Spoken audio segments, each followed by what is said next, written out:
And I read now from Love Answers All. This is one of our pink books, and it's a series of books from the Brotherhood of the Followers of the Present Jesus. And we have them in the bookstore, so I invite you to examine them and maybe take home a copy after the service. I read from page 26. The light from heaven is God's light, shining for each of you.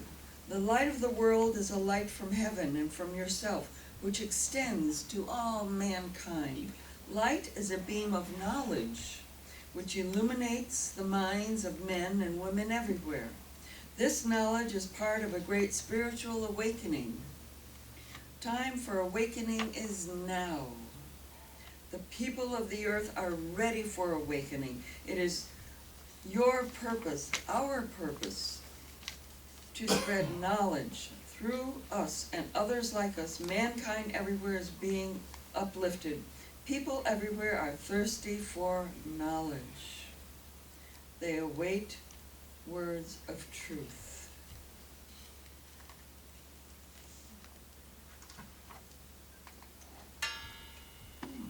And today's speaker is going to give us some truth.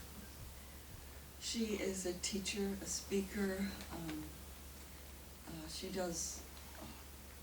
She teaches classes here, and she does a lot of different things with TIC. And she's been with us just as a cornerstone of TIC for several years. With wisdom and love, she presents her talk on God Knows Best. So let's welcome Reverend Brigitte Heimers.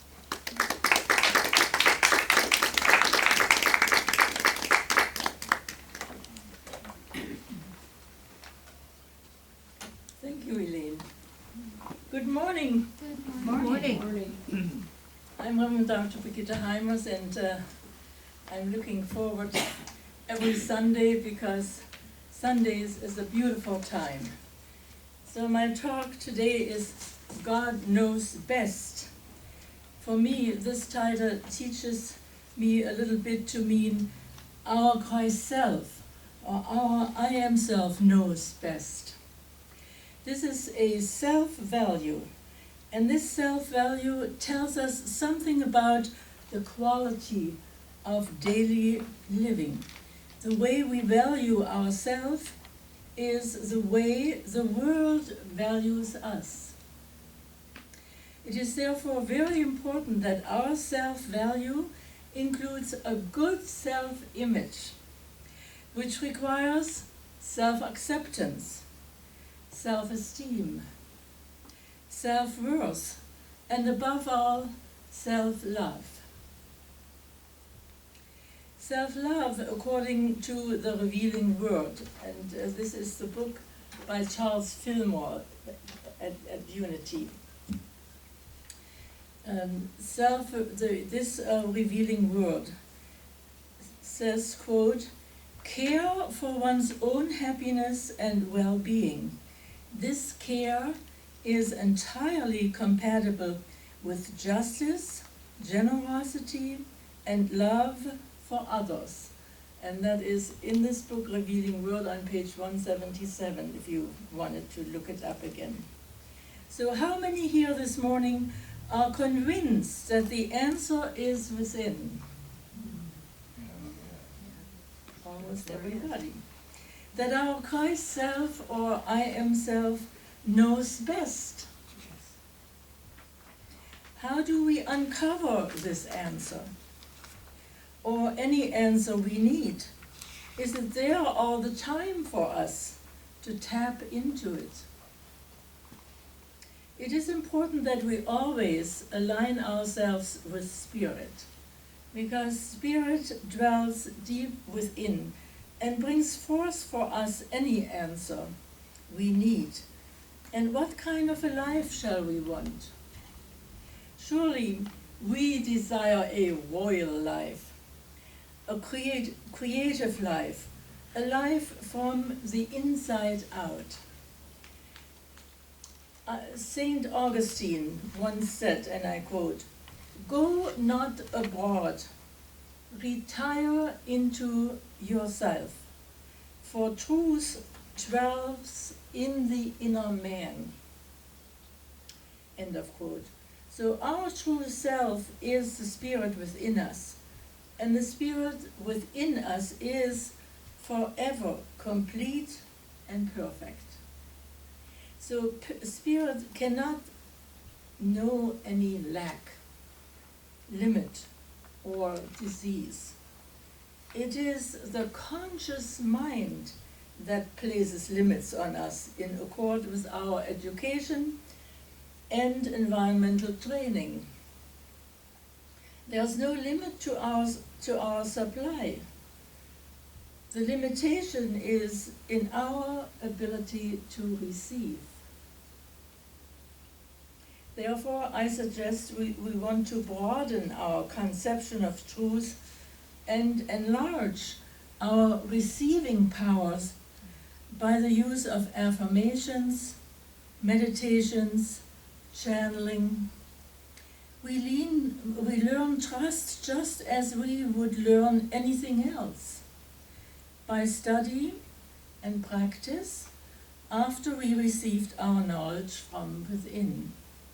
So affirmations are a wonderful help in establishing our knowledge of our real self. For we are healthy, we are young, beautiful, prosperous, and happy. But our conscious mind must be taught to know this fact. It is not necessary to use any set form of affirmation. Just make any affirmation of anything or condition that which you wish to see made manifest. So this is an important part, our focus. So when we can truly believe that what we say is true, nothing on earth can keep it from us, provided the quality of our thought is in accord with our affirmation. By which I mean that our intentions toward all people be good and our whole attitude be one of loving kindness. We talked about loving kindness before, and so I don't want to explain any further. But we can begin by looking at our concepts of self-value. Our self-value is our self-image.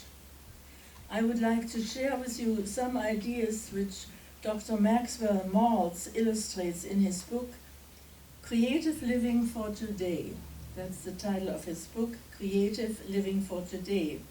He is the author of many books. Among them is Psycho-Cybernetics. Actually, he was a plastic surgeon for more than 40 years. And not until he was over 65 years of age did he finally write this inspiring book, Creative Living for Today. Early on, he tells the reader, and that is on page 3 in his book, quote, "As a plastic surgeon, I have helped many people to feel better about themselves. Still, there is more to life than a good physical image. There's another force which can sustain you, and the demands of living. It is a force that can remove scars from the mind. Remove scars from the mind. It is a force that can bring you a sense of security, even when events in your world go wrong.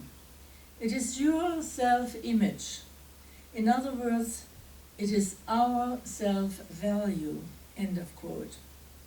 So this morning, let's remove some scars from the mind, such as negative thinking, which can drag us down into despair even.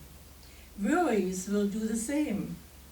In fact, the whole list of mental inhibitors, which is presented to us in our textbook, chapter 9 of the teaching textbook, is called Being a Christ. And this will do the same thing. Of course, in part 2 of that chapter, we also learn how to deal with them and bring health into our life. So we have a two-part wonderful lesson in that chapter 9. But back to Maxwell Maltz. In his section, which he calls Sharpening Your Image of Yourself, that is on pages 6 and 7, he holds out much hope for people today. Quote, "There is hope for people who understands how to work with themselves for their own betterment." End of quote. And he lists about 5 what he calls must-dos. So I'm presenting these points to you.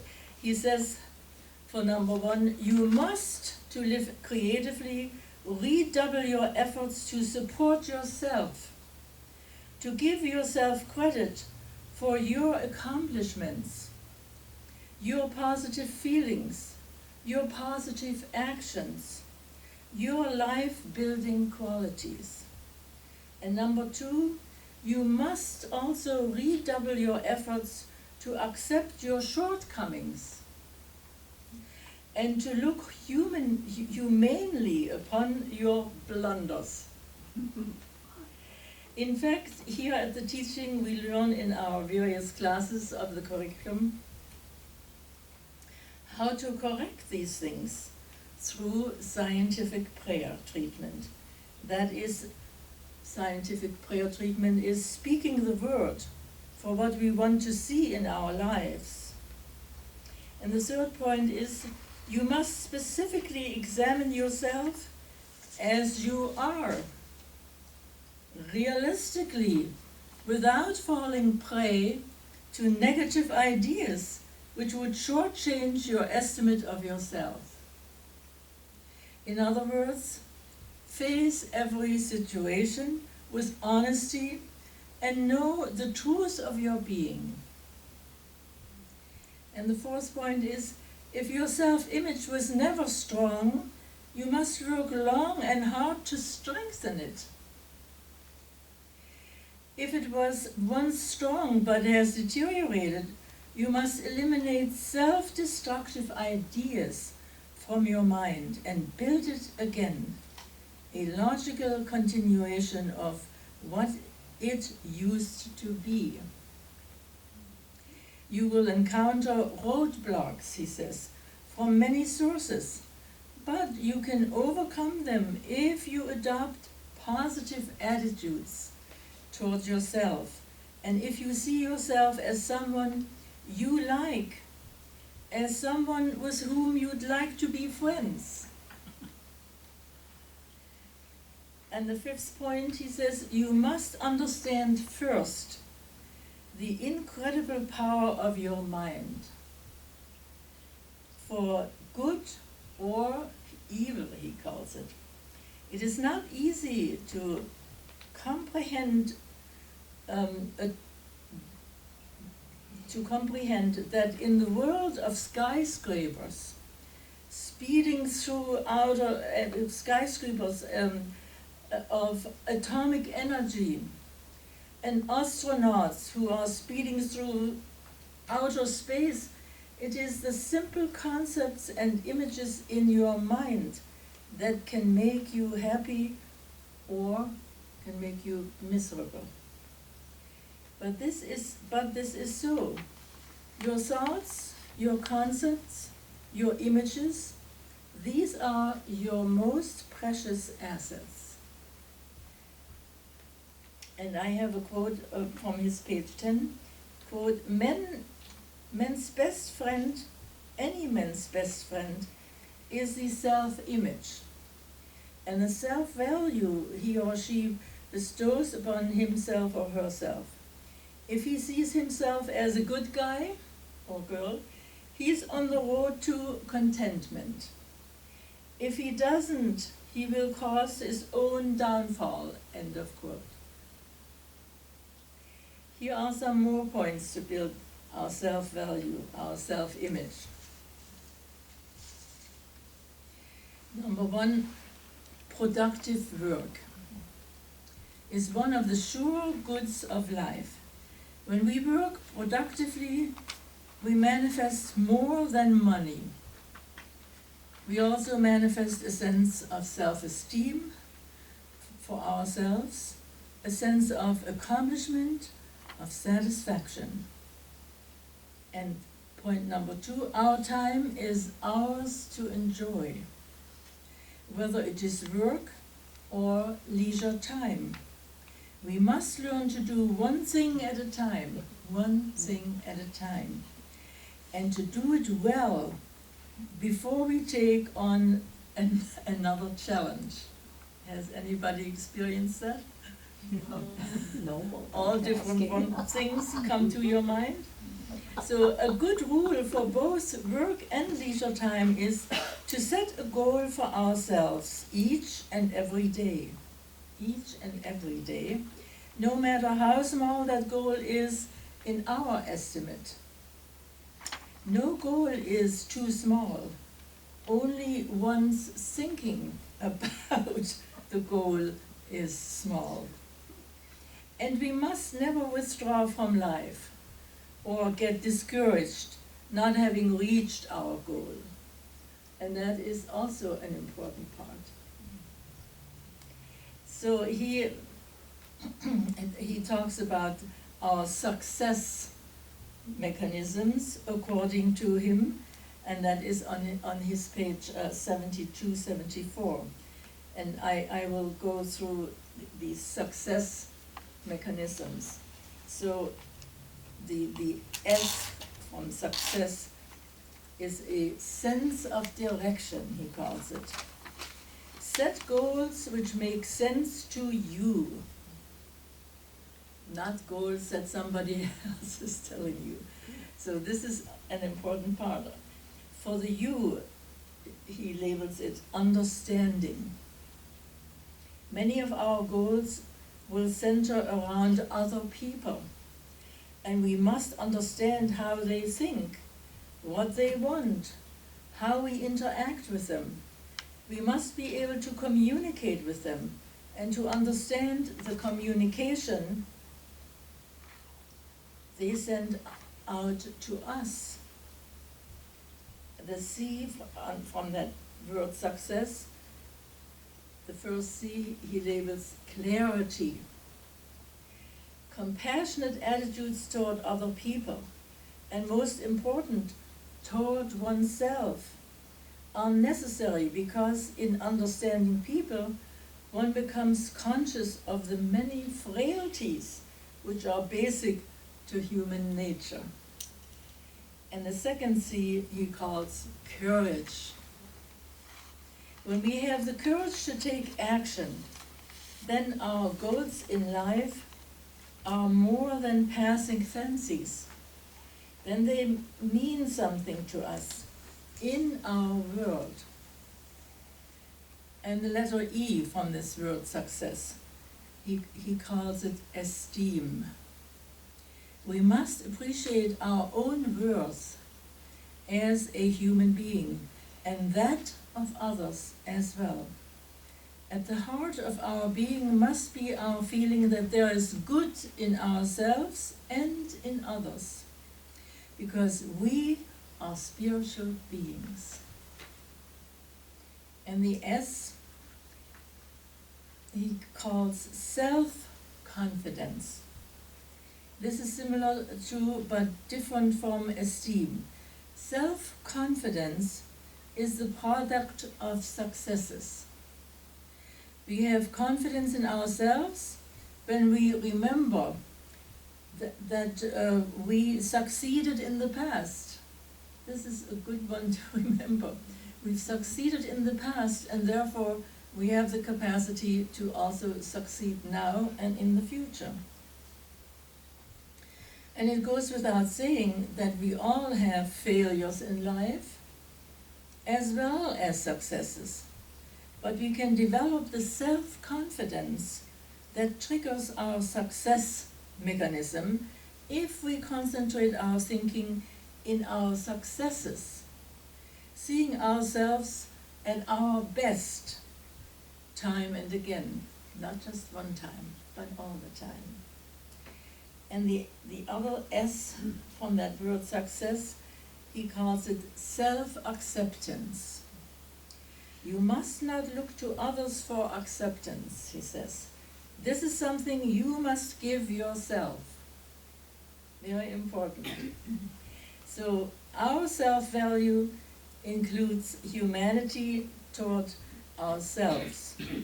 We must learn to be human toward ourselves, to forgive our shortcomings, or our success mechanisms will not function and we will attain no goals. That we be really satisfying. So in closing, let me share something from the Daily Word. As you know, the Daily Word is published by Unity, and this one here is from July and August. And this is written for August 9th. So it says, and I quote, I experience life from a place of peace. Being peaceful does not mean that I float above disturbance or chaos. It means I walk through the events of my life calmly and wisely. When I center myself and align with the peace of my soul, my experiences do not weigh on me. I connect with the peace of my soul by quietly affirming the words Jesus spoke to the storm around him. And he said, quote, "Peace be still." These words echo in my mind and heart as I draw my attention inward. I claim peace within and decree peace around me. I know all is in divine order and everything is working for my good.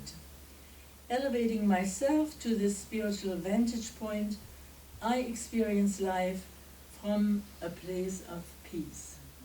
I really truly love this quote, and as I said, it is for August 9th, 2019. So peace be still. So these words echo in my mind and heart as I draw my attention inward. So the important part is truly that inner work. And so I claim peace within and decree peace around me. That is also important. No matter what we hear in the news or elsewhere, we can know and claim and decree peace around me, peace around everyone. And so I know all is in divine order and everything is working for my good. This is also a very courageous statement when we experience maybe something that at the moment is not showing it like that. So elevating myself to this spiritual vantage point, I experience life from a place of peace. I experience life from a place of peace. Would you like to say that? I experience life from a place of peace. And so when we say that for ourselves, the vibrations go out to each and every one. So I want to thank you for listening to my talk this morning. So again, Daily Word and Revealing Word. These are also books that we have in our bookstore, and they are just really very, very helpful. So thank you.